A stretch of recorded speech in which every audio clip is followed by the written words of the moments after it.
Olá, tudo bem por aí? Por aqui tudo certo? Estamos começando mais um Dando a Real comigo, Leandro Demori, aqui na nossa TV Brasil. A partir de agora, a gente vai saber um pouco mais sobre as figuras que movimentam as redes, a vida e hoje o esporte dos brasileiros. Estão preparados? Então vamos embora que nosso programa já vai começar.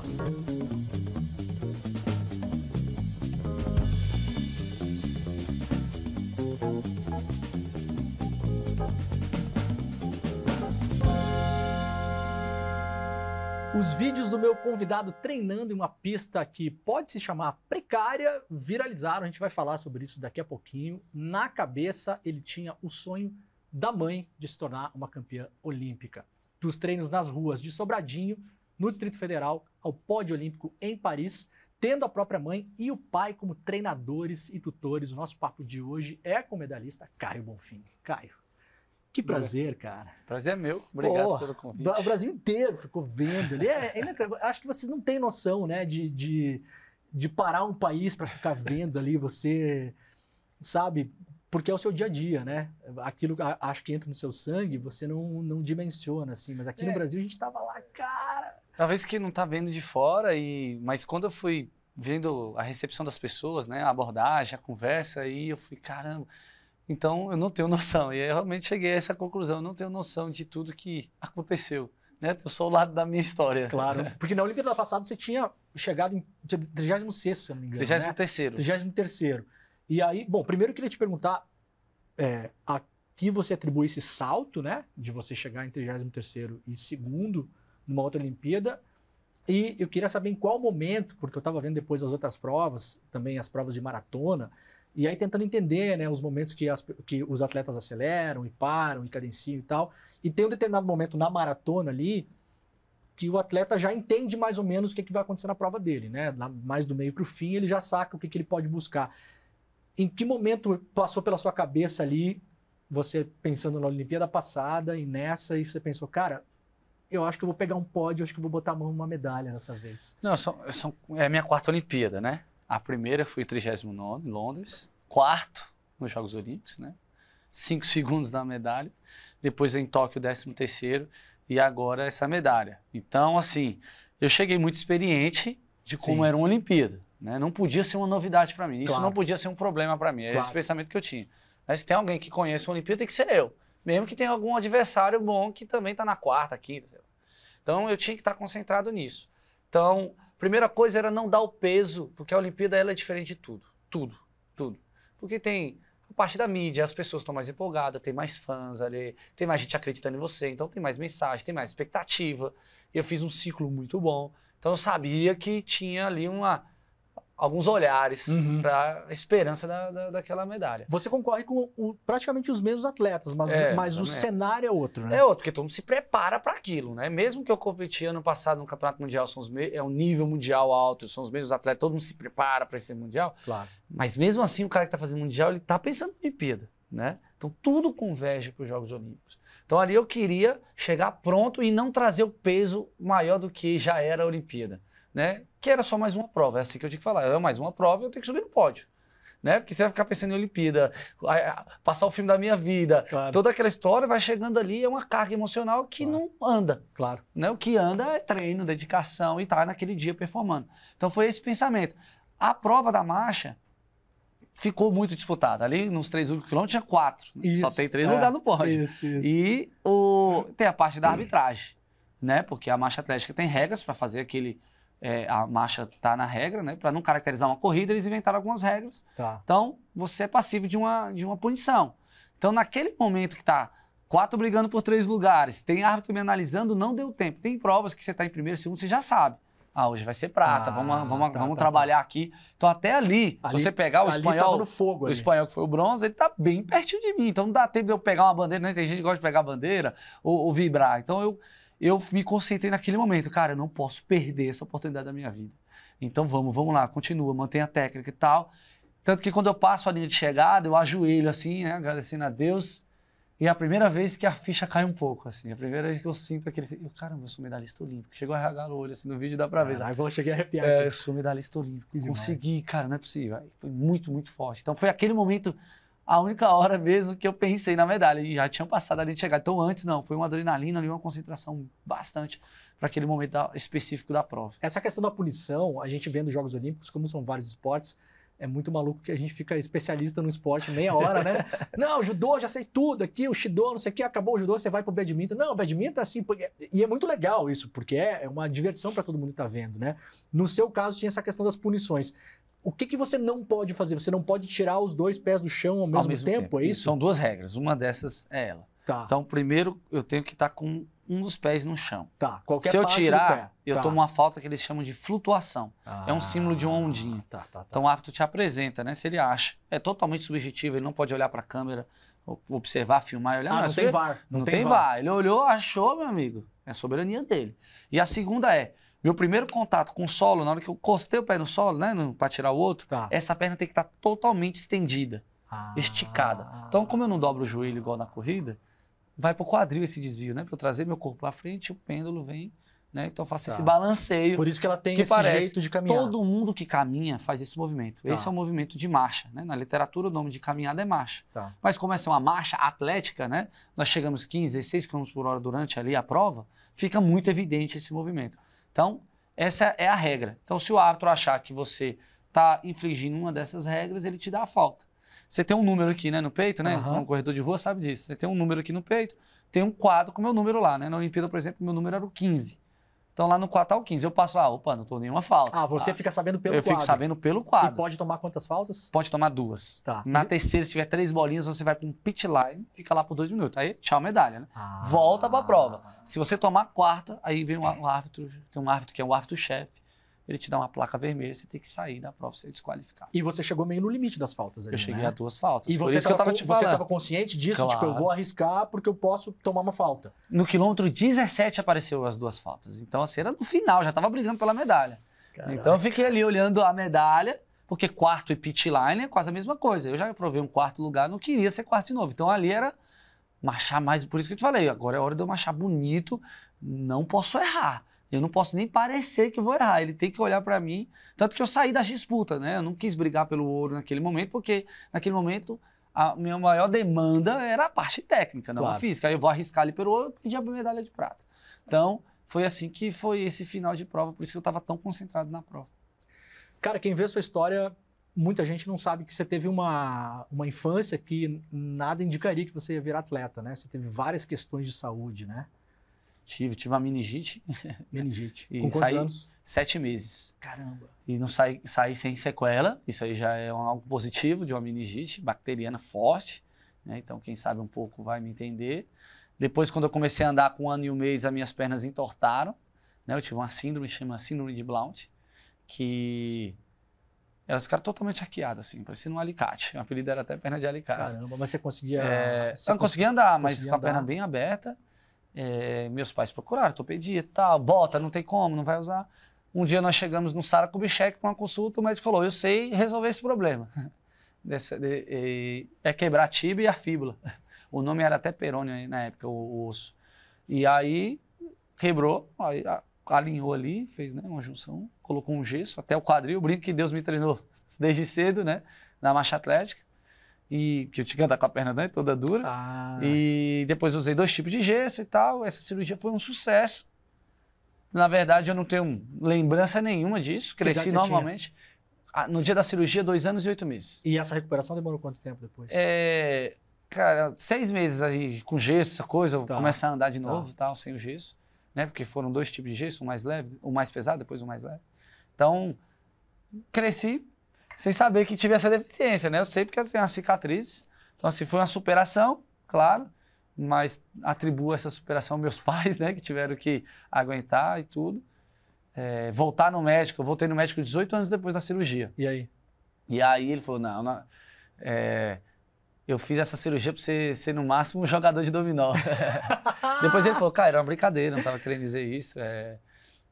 Porque eu falei pra ele, eu faço marcha atlética, ele falou, você vai viver das pernas, né? Tanto que a gente já teve uma reportagem depois com ele, eu não estava, mas ele falou uma frase que me marcou bastante, né? Que é, eu me considero o profissional mais bem pago do mundo e um pedaço dessa medalha é minha, né? Porque ele fez parte disso, né? Dessa cirurgia, um sucesso, ia poder performar um esporte que depende das pernas, do jeito que a marcha, né? Eu tenho uma hiperextensão do joelho muito forte. Então, foi muito bacana, porque foram várias pessoas que construíram essa história. Então, teve essa história da meningite e das pernas, foram bem pontuais na minha vida. Você falou que chega a 15, 16 quilômetros na marcha. Isso em média. Mas pode chegar a picos maiores do que isso. Mas isso para um corredor amador, quantos quilômetros por hora corre uma pessoa amadora? 15 quilômetros por hora dá 4 por quilômetro. Pace de 4 minutos por quilômetro. Quem corre sabe um pouco. Então, alguém que tiver uma esteira aí perto, bota 15 aí. A maioria das esteiras chegam a 16. Algumas esteiras mais tops chega a 18 km por hora. Então, isso é muito rápido. Caramba, cara, é muito O corredor rápido. amador que faz 15 km por hora no 10 km, precisa ser no 20, né, na meia maratona, que é o caso da marcha. Ele é bom corredor. Quem faz uma corridinha e tá ouvindo isso sabe do que eu tô falando. Então, se botar um corredor amador do seu lado e você marchando, a gente vai fazer junto. Possivelmente vai fazer junto. Ou abaixo, porque eu tenho 38 minutos e 20 segundos nos 10 km. Poucos corredores amador têm. Corredor de elite, não. Né? Corredor de elite tem um pace, né? Mas é isso aí, é forte. Você chegou no esporte pela mão da sua mãe e do seu pai, né? A sua mãe foi uma grande campeã, inclusive, e tinha um grande sonho. Ela chegou, inclusive, a fazer índice para a Olimpíada. Isso. E aí teve uma coisa esquisita lá que ela não foi, né? Mudaram as características de tempo, né? Teve uma questão burocrática, né? Que impediu sua mãe de participar da Olimpíada. Essa história dos meus pais, né? Meu pai era um professor de atletismo que treinava atletismo. Uhum. Minha mãe é aluna, né? Atleta dele. Se apaixonaram, casaram, sofreu dessa história. Minha mãe descobriu dentro do atletismo, fazendo corrida e tudo. Um dia ela testou a marcha e destacou. E ela foi tentar essa vida. Então eu cresci aí nesse ambiente aí. Meu pai treinador, minha mãe atleta dele. Eles fundaram um clube, né? Por causa de meu pai dando treino, revelando atletas. Tinha que ter alguém para inscrever, não tinha clube em Brasília. Eles criaram um clube em 1990. Eu estava na barriga da minha mãe quando eles assinaram. CASO, né? Centro de Atletismo de Sobradinho. E aí minha mãe começou a performar, em 96 ela fez o índice para Atlanta. Né? Olimpíada de Atlanta. E aí, faltando 2 meses para os Jogos Olímpicos, eles mudaram os critérios de índice. Ó, quem fez esse índice tem o índice A, só vai para a Olimpíada quem fizer o índice A. E aí, minha mãe já não tinha mais tempo hábil, inclusive ela tinha feito o tempo dela na Europa, o do índice, tentou aqui uma prova no Rio de Janeiro, não conseguiu. Para chegar nesse novo índice. Não, esse novo era quase zero para dizer assim, para não ir. Porque a mulher que ganhou os Jogos Olímpicos não fez essa marca para ir. Mas por que eles mexeram nisso? Então, porque o Brasil antigamente não é claro igual era hoje, né? Hoje, por exemplo, a rede social que deixa o atleta contar a sua história, né? Poxa, às vezes você não consegue, não tinha voz. Sim. Né, Foi uma manipulação brigar. política, é isso?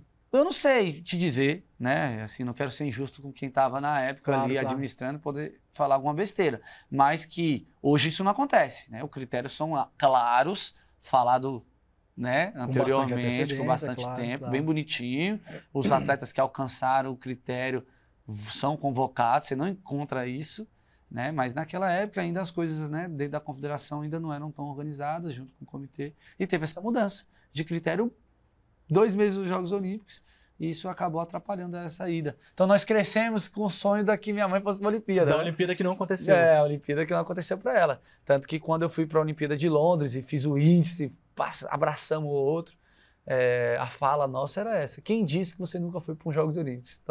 Então essa medalha tem muito peso por conta disso, né? Minha mãe hoje é treinadora, deixou de ser atleta, se qualificou, virou minha treinadora, foi convocada junto comigo, fomos para a Vila Olímpica junto, vivemos e ganhamos uma medalha legal junto. Então essa medalha é realmente, quando vai falar de família, não tem como falar. A minha carreira, essa é a minha base, né? Família. Você termina a prova, tem ali a cerimônia, você fica por ali, mas nesse momento, logo depois da prova, você já tem contato com a sua mãe, porque ela é sua treinadora, ela tá ali com você, né? Ela foi convocada pelo Brasil e ela fica no posto de abastecimento comigo, me ajudando, né? Que eu faço hidratação durante a prova. Perfeito. Mas quando tá no final da prova, nas 2 últimas voltas, a última volta, eu não pego hidratação. Tá. Então ela já sai de lá e me encontra na chegada. Tá. Sempre foi assim. Então, quando acabou a Olimpíada, passei ali de chegada e já encontrei ela. E aí, o que ela falou pra você, a primeira frase? Foi eu que falei primeiro. O que você falou? Que eu vi lá de longe gritando: mãe, somos medalhistas olímpicos. E alguém filmou da torcida, cara. E aí tem ela em câmera lenta assim: mãe, somos medalhistas olímpicos. E aí eu vou pro colo e ela fala: se você não tivesse essas 2 faltas, você é pro ouro. Aí eu, é verdade, abraço. Te deu uma bronca ainda? Não, ela tá falando assim: se não fosse a arbitragem, você ia ser ouro, não era prata, não. Eu tava me elogiando ali. E eu falei: verdade, mãe, 2 ali no final, cara. Pois é, aí a gente se abraçou.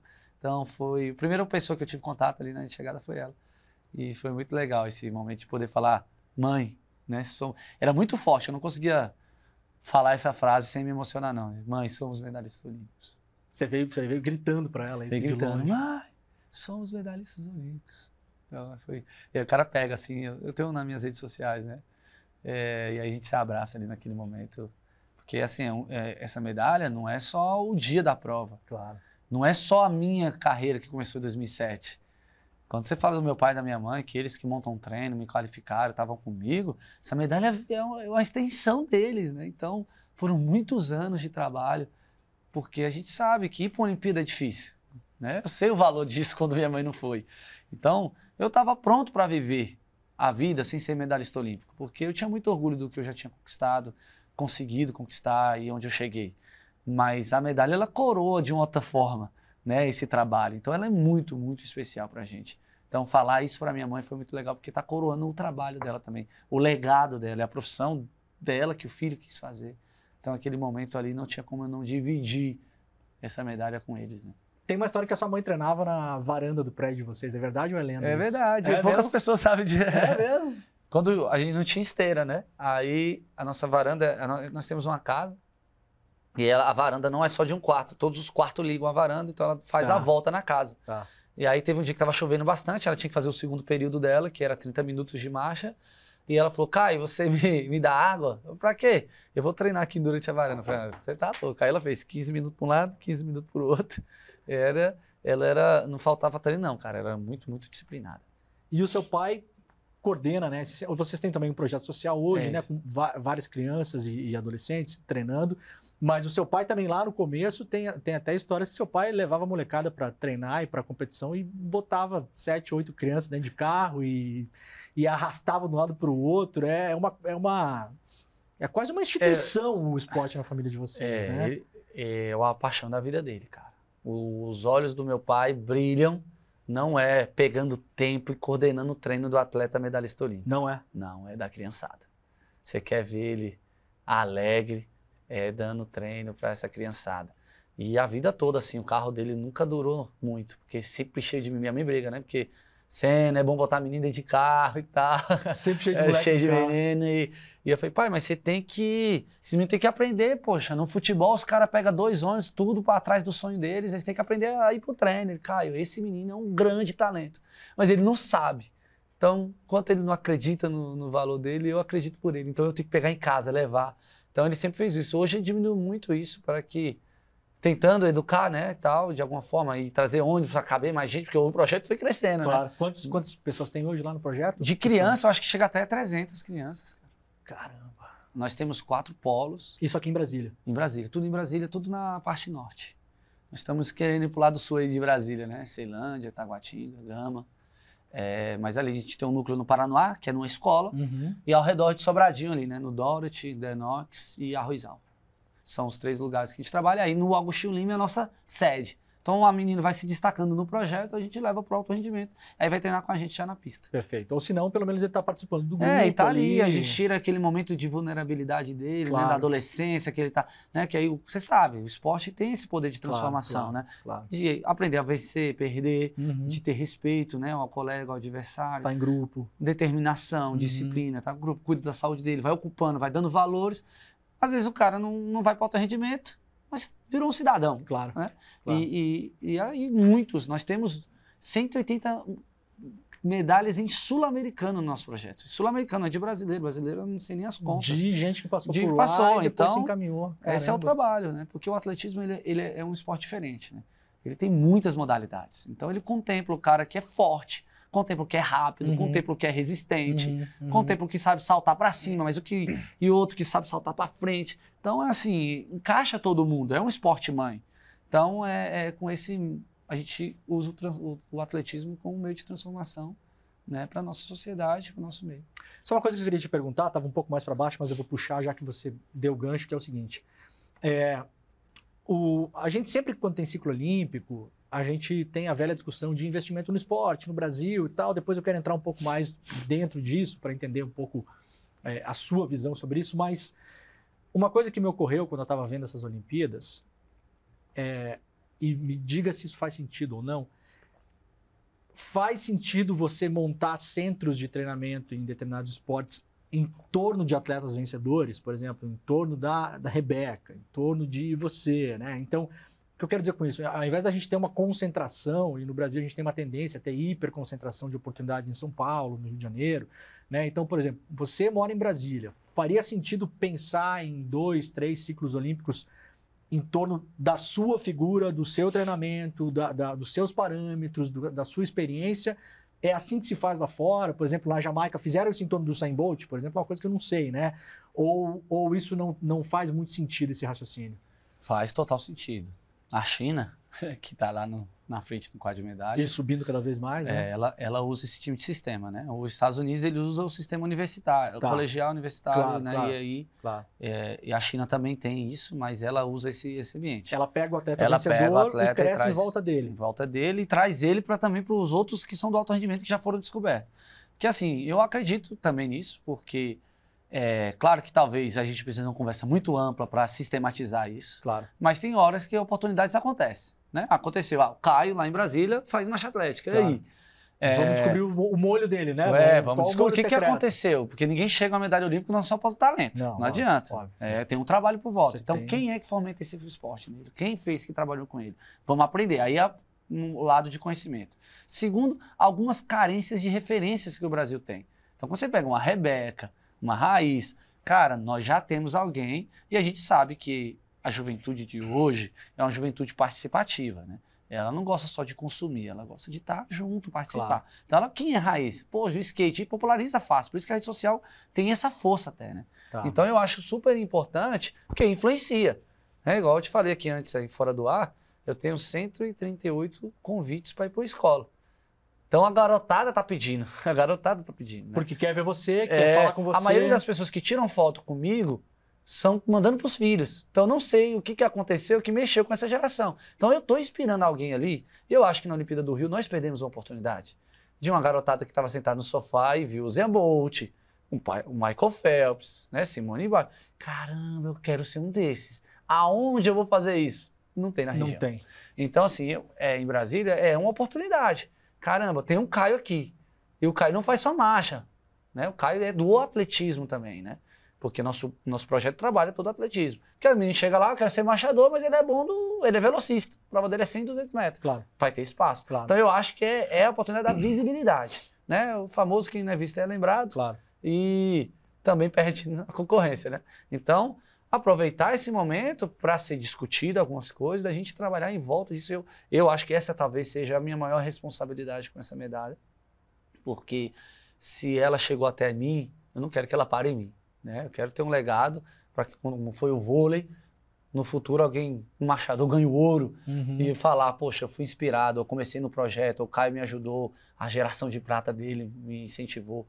É com essa responsabilidade que eu tenho, para que essa carotada descubra. Eu sempre falo, projeto bom é que dá oportunidade, Claro. né? Que dê a oportunidade dele se descobrir. Talvez aqui no shopping, na rua, tenha um bom marchador e o cara não sabe disso, Sim. né? Então, eu acho que tem que ter eu acho que esse trabalho é fundamental, principalmente pelo conhecimento que já fez um medalhista olímpico, quanto a um espaço, né, do cara se descobrir. Eu acho que tinha que ser muito importante, porque eu posso trazer mais gente. Aí é estatística. Se a gente testa 10 crianças, o resultado vai ser menor do que se a gente testar 100 crianças para essa modalidade. Perfeito. E aí nada melhor do que uma influência de um atleta olímpico com a visibilidade que ele teve nos jogos. E essa conversa está sendo feita de alguma... Porque ela é uma conversa eminentemente política, né?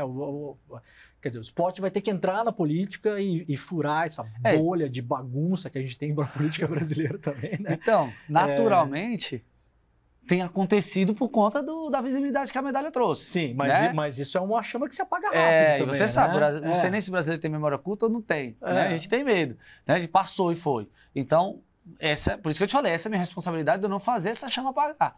Né? Da gente estar sempre atrás. Como a gente já tem um projeto, eu acho que a gente já tem um caminho. Né? Porque se eu não tivesse um projeto, ou tivesse um lugar que fazia atletismo, claro. Né? Se eu fosse de São Paulo, por isso que a gente nunca quis sair de Brasília. Se eu fosse atleta que representasse São Paulo, o Caio Brasiliense ganhou uma medalha. E aí? Lá em Brasília não tem nada. Nós temos um projeto onde a gente já pode sentar e falar, quem quer apoiar o projeto? Tanto da iniciativa privada quanto da pública. Né? A gente tem conversado bastante para que melhore o espaço, a estrutura do espaço.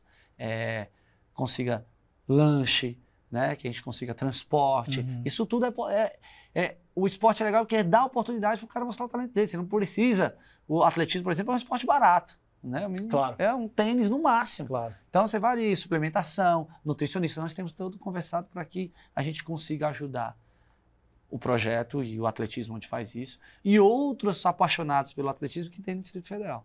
Né? Para que eles consigam ter mais recursos e aí as pessoas tenham acesso a isso.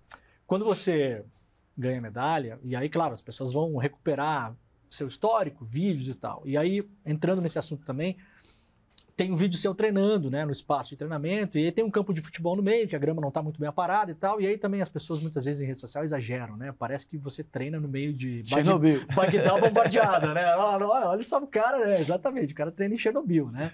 E aí você até falou sobre isso, gente, não é bem assim e tal, né? E aí no meio disso tudo a gente tem uma grande discussão sobre os ciclos olímpicos, sobre o Bolsa Atleta, sobre o investimento. Como que está realmente, Caio, na sua visão, assim, o investimento de esporte no Brasil? Assim, é tão terrível quanto às vezes parece, ou é longe do ideal, ou a gente tem um caminho, ou a gente saiu até Rio 2016 numa crescente e teve uma queda? Assim, como que você vê isso? Assim, a gente está bem amparado nesse aspecto? É muito complexo esse assunto, porque toca na ferida de todo mundo, ninguém escapa. Porque essa fala da pista tinha que ter surpreendido a sociedade quando eu não ganhei a medalha. Porque o Caio não ganha medalha porque talvez não tenha estrutura. Essa seria legal a discussão. Quando a discussão olha onde o Caio treina e ainda ganhou a medalha. Então dá para fazer medalha onde eu treino. Né? Não é quem é que faz o lugar? Você, né? Ou o local. Então essa discussão é dedo na ferida de todo mundo. Agora falando da pista aqui, uma parte, depois eu vou para o Brasil. Claro. Essa pista, quando meu pai começou lá no projeto, era pó de brita. Depois foi para concreto, depois foi para borracha. E agora a borracha tá daquele jeito, todo mundo viu. Cansada, o estádio está cansado também ali, delicado. É porque não pode ter mais jogo de futebol também, né? Porque tem novas leis para um tipo de jogo e o estádio não está adequado a isso. Então por isso que o campo ali não está tão perfeito. Perfeito. Mas a pista já foi muito boa. E seria muito, até covardia da minha parte, chegar agora e criticar quem administra o estádio e a pista, né? Porque a eleição foi de 2022, nós estamos em 2024, quem pegou isso, pegou de alguém. Do jeito que pegou. Então não é nem essa manutenção que não aconteceu, não é culpa deles. Perfeito. Segundo, a gente tinha sentado pedindo ajuda. Se a pista fosse reformada, a pista ela é muito cara, primeiro. Tá bom, vamos atrás do dinheiro. Segundo, o tempo que levaria para a reforma. Porque tirar toda aquela borracha, colocar, eu perderia os 2 últimos anos do ciclo olímpico na pista. Você não teria onde treinar eu não teria onde fosse treinar esse local. em Sobradinho. Teria que vir aqui para o plano piloto. Eu sou de Sobradinho. Então, é muito mais fácil fazer ali no quintal de casa, né? Onde a gente já estava acostumado, a logística e tudo. E é nosso lugar de treinar onde a gente está acostumado. Claro. Então, do jeito que estava, dava para ir para os Jogos Olímpicos e fazer um bom resultado. Tanto que a gente conseguiu, graças a Deus. Bom, tá aí a medalha que não deixa mentir. Então não era um lugar que a gente... Aí, por isso que eu não podia ser covarde, chegar agora, o Caio não falou, não viu o Caio falando mal da secretaria do governo, porque foi um combinado. Né? A pista tá ali, vamos treinar com ela. Não dá para reformar se a gente perde o ciclo olímpico. Agora é hora da gente falar disso. Claro. Agora é hora. E aí é hora de todo mundo falar, ajudar e fiscalizar. Claro. Né? Porque agora nós temos tempo, vai ter outro ciclo olímpico, vamos reformar, vamos criar o plano B, e aí com o planejamento dá certo. Então, Brasília foi muito por conta disso. Agora, no Brasil, essa parte, a gente tem alguns lugares que acontece, outros lugares que não são assistidos, né? Mas eu tenho observado... Não é homogêneo, é isso? Não é homogêneo, tem mas investimento em alguns esportes e menos eu tenho em percebido que o Ministério do Esporte, o Comitê Olímpico tem tentado. Por exemplo, o Centro de Treinamento da Ginástica Artística é em Sergipe, em Aracaju. Sim. Então já descentralizou. Né? Por que que é lá, exatamente? Eu acho que é para mostrar que tá para ser em vários lugares. Não é só São Paulo e tá para acontecer aqui. Não tem problema nenhum. Tem umas estruturas, alguém tá afim de montar a estrutura e tem feito o trabalho. Perfeito. Então você vê que tem coisa acontendo. O do vôlei né? acho que é interior de São Paulo também. Né? Não, é interior de Minas. Interior de Minas Gerais, eu acho, né? Eu não sei onde é o do O do vôlei masculino, acho que é interior de Minas. Eu sei que o Medina foi para lá ajudar a fazer. Mas é descentralizado de todo modo. Descentralizado. Da canoagem é na Bahia, por conta dos aqui. Então tem coisas acontecendo. Agora, na base, essa é a dificuldade que não dá para o Ministério do Esporte com a verba que tem, Claro. abraçar o Brasil para ver todas as estruturas. Tem que ser uma coisa do Estado, né? De pista de atletismo, manutenção dessa pista de atletismo, como vai fazer. Mas eu acho, assim, desde que eu comecei ali, na minha primeira Olimpíada, hoje, nós estamos melhores. Estamos evoluindo. Talvez engateando, né? Não correndo ou marchando. Mas a gente não está parado e nem não descendo. Não está parado. Tanto que no quadro de medalhas nós viemos batendo nosso recorde. Rio 2016, Tóquio, agora patamos, continuamos mantendo ali entre aquele recorde que a gente tinha. Sim. Jogos Pan-Americanos, que é aqui nossos vizinhos, a gente está bem à frente. Nós batemos todos os nossos recordes. Né? Na América do Sul a gente tem um domínio. Então eu acho que está se encaminhando. E esse ciclo eu acho que vai ser bem interessante sobre isso, porque ganhamos medalhas em lugares diferentes e a gente sabe que as medalhas elas trazem essa visibilidade. Então nós tivemos as meninas destruindo, isso é muito legal, porque aí mostra a força das mulheres. Sim. Né? E as meninas, os ouros são só das mulheres. E a gente sabe aqueles esportes. A marcha atlética é um esporte que nunca tinha ganhado uma medalha. Uhum. Né? Então são coisas que eu acho que isso vai trazendo. E só chega na medalha, isso é a pontinha do iceberg. Se lá embaixo já movimentou muita coisa.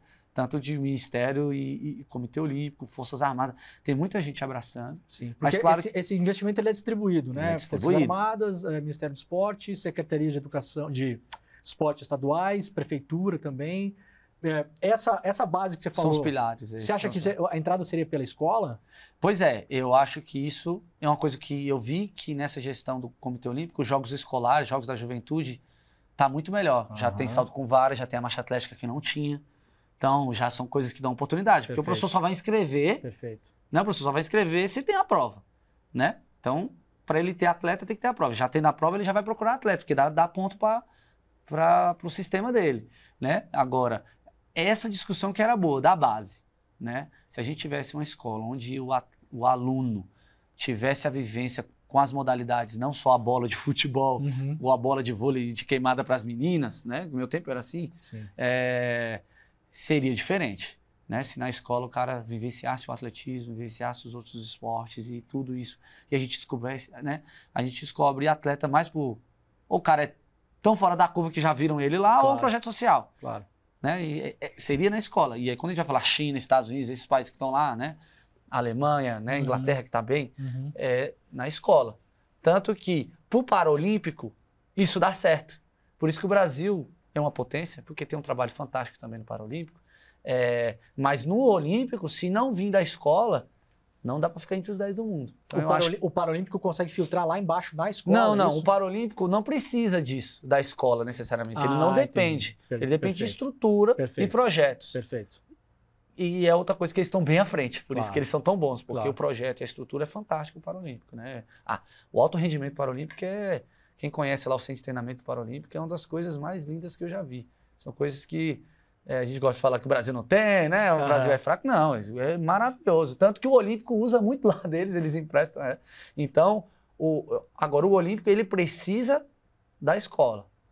E aí eu acho que é onde que o Brasil peca muito, na escola. Caio, muitos atletas brasileiros treinam fora do país. Você é um cara que nunca quis sair daqui, né? Nem da cidade. Isso é positivo, é negativo? Como é que você vê isso? O pessoal do tênis de mesa, por exemplo, acho que treina na Alemanha, né? Vários esportes, né? Alguns esportes, a demanda dele é internacional, né? Por conta das grandes ligas, é igual futebol. É difícil você ver um cara do futebol, não quer jogar Champions League, ali é a referência dele, para ele poder ir para a seleção. Então tem alguns esportes... treina fora para poder jogar essa liga desse país, desse país e evoluir, crescer e estar ali entre os melhores do mundo, porque ele tem que se testar. Às vezes ele fica aqui no nível que não é tão olímpico, chega lá na Olimpíada, nos grandes eventos, perde. Então tá ali, né? Claro que a estrutura é boa, né? A liga é maior, mas viver, por atleta, estou te falando do feedback do atleta, competir contra o seu adversário, muitas vezes, é melhor. Você tá de frente, seu nível, que você perde uma partida e você volta e fala, cara, por que eu perdi? Você anota, volta, treina melhor, isso aí sobe o nível. Na marcha atlética, eu tinha condição de poder ficar aqui. Agora, eu tive muitos convites para outro estado, por exemplo. Isso eu tive muito. Na Europa também tivemos outros convites para estar em Portugal, mas sempre foi o nosso desejo, né? Eu falei que minha mãe foi 8 vezes campeã brasileira. Só que ela é de uma equipe de São Paulo. Então, para a imprensa, por exemplo, de São Paulo, ela era brasiliense. A de brasiliense, ela não era de nenhum clube de Brasília, era de São Paulo. E ela ficou sem identidade. Então, lá no comecinho da minha carreira, ela falava, cara, se você tiver oportunidade, mesmo que você sofra um pouquinho, fique em Brasília, porque alguém tem que pagar esse preço. Se for você, com seus resultados, faça isso, porque aí a atenção vem para você e você traz alguma coisa para o Brasil. Né? E sempre foi isso o nosso pensamento, que a gente pudesse fazer desse esporte um legado também, né? Então, foi por isso que a gente escolheu. Tivemos convites bons, né, para sair, que era bom para mim, né? Claro, financeiramente. Financeiramente. E para treinar também, imagina, né? Outros... E o meu projeto, né, o projeto que nós temos, se eu saísse, ele perdia alguns patrocínios também. Então, assim, era uma escolha que eu fiz e graças a Deus, assim, com a medalha também, a gente viu que deu certo. Caio, toda a Olimpíada tem uma grande polêmica cada vez mais sobre doping, né? Esse ano foi a polêmica dos nadadores chineses, né? Que tinham nadadores que estavam realmente muito à frente.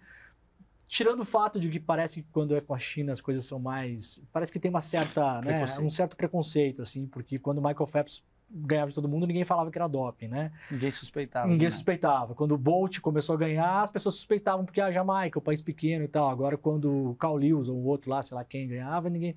Mas, enfim, tirando isso, você sente que é um problema, e se é um problema, é generalizado do atletismo, assim, contaminou de modo, assim, mesmo que não se volta atrás, ou é uma coisa muito pontual? Isso é bem cuidado, é mal cuidado, os testes são feitos, são confiáveis, não são? Como está essa questão também do doping? É um assunto complicado, né? Porque tem um pontual que foi um atleta, uma decisão que ele tomou, ninguém sabia, ele foi lá e fez. Tem outras que são sistemas, né? Mas há um rigor muito forte. No atletismo, talvez é a confederação que tem mais rigor no exame antidoping. Ela tem um programa, poucas pessoas sabem, até aproveitar então para divulgar, tem um programa da World Athletics que ela fez junto com uma empresa chamada IU, que chama Airabout, que você entra nesse programa, todos os atletas que foram para a Olimpíada no atletismo, que estão entre os primeiros, estão entre os 30 do mundo, fazem parte desse Airabout, que é o quê? Por exemplo, hoje, se eu for convidado, Caio, vamos dormir numa fazenda, eu não posso ir, porque eu tenho que avisar onde eu tô pelo menos 24 horas antes. Então, amanhã eu posso dormir nessa fazenda, hoje não. Isso então, na sua vida cotidiana? Trimestral a gente mostra. E se eu tenho 24 horas... pro churrasco na minha casa, você tem que avisar. Não, se eu for dormir. Se for dormir em algum lugar. Porque meu horário, por exemplo, eu botei meu horário né, em casa de manhã, depois do treinamento. Então, de manhã, se eles quiserem me coletar, eles sabem onde eu tô. Ou eu tô em casa, ou eu tô no treinamento. Isso é para encontrar você o atleta. para teste surpresa, Para teste surpresa. Os testes são surpresa. Ninguém chega lá batendo na porta. Eu achei que fosse só em épocas de competição. Não, os testes são surpresas e de competições. Então, tem o surpresa. Então, quem faz o Airabout tem que estar ali avisando. Por exemplo, quando meu filho nasceu, aquela noite eu coloquei que estava no hospital. E eles foram lá me testar no hospital. Foram o dia que seu filho nasceu? Meu filho nasceu.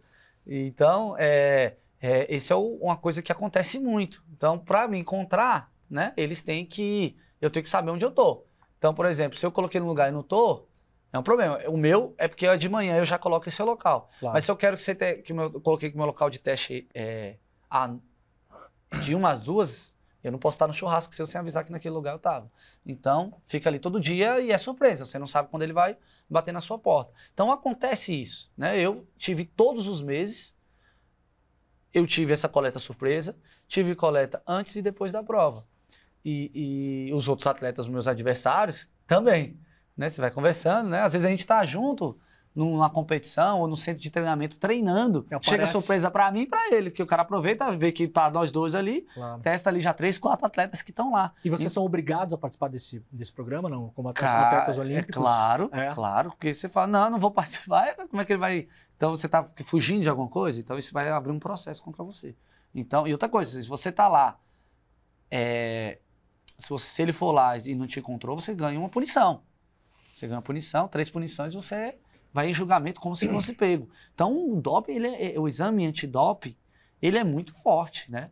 Então, a procura ali pelo atleta existe. Então, eu acho assim, claro que tem histórias pontuais de muita coisa acontecendo, claro. Mas a galera tá atrás tentando a todo tempo cercar, né, quem está infringindo essas regras. Tem alguma chance de ter novas drogas que ainda não são detectadas nos testes?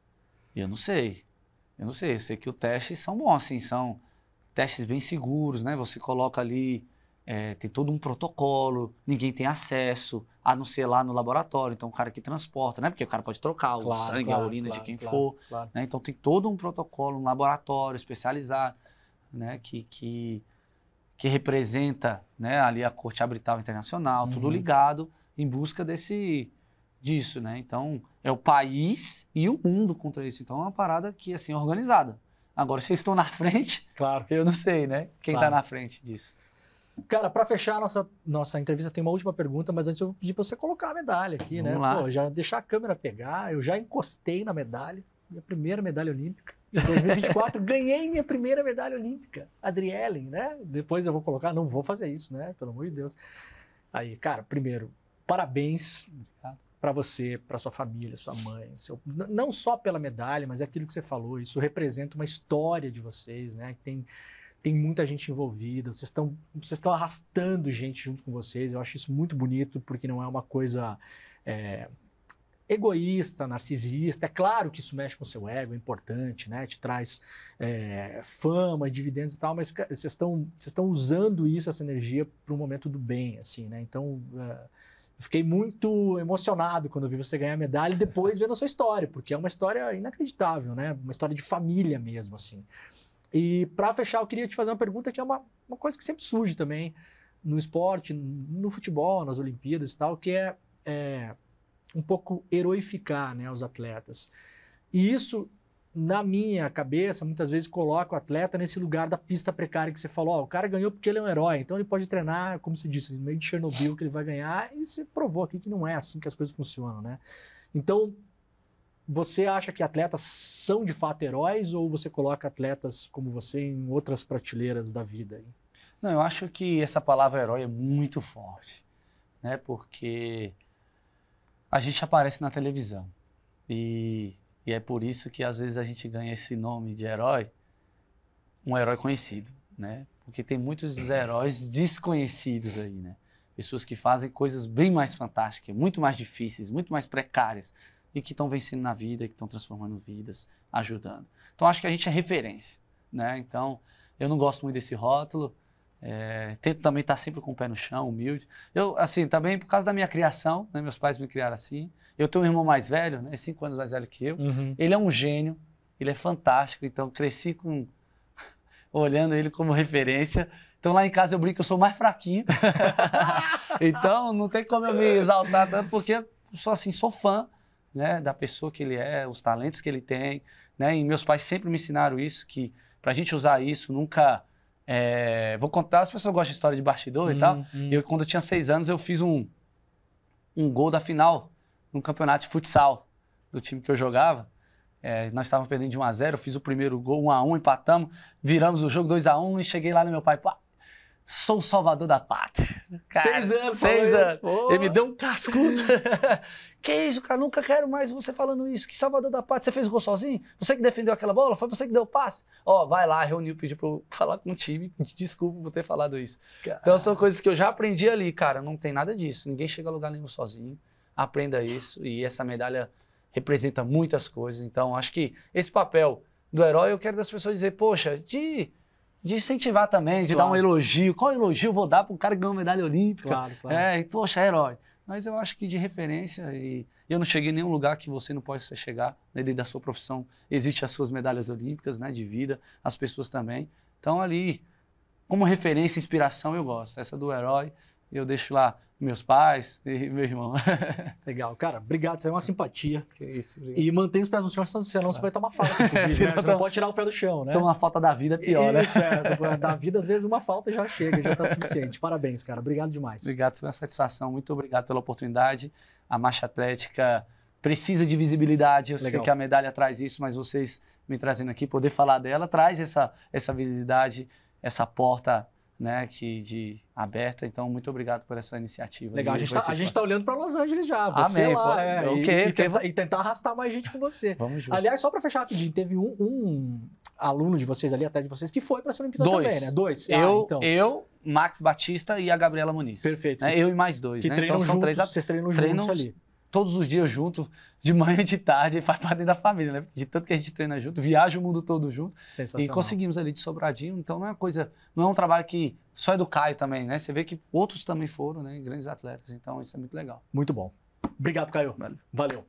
Para você que nos acompanhou até aqui, meu muito obrigado. Lembrando que você pode ver todos os programas na íntegra, em uma versão estendida, com bate-papo completo com os nossos convidados no aplicativo TV Brasil Play e também no nosso canal do YouTube. Semana que vem estamos de volta. Não tirem o pé do chão, senão é falta, hein? Um beijo, tchau.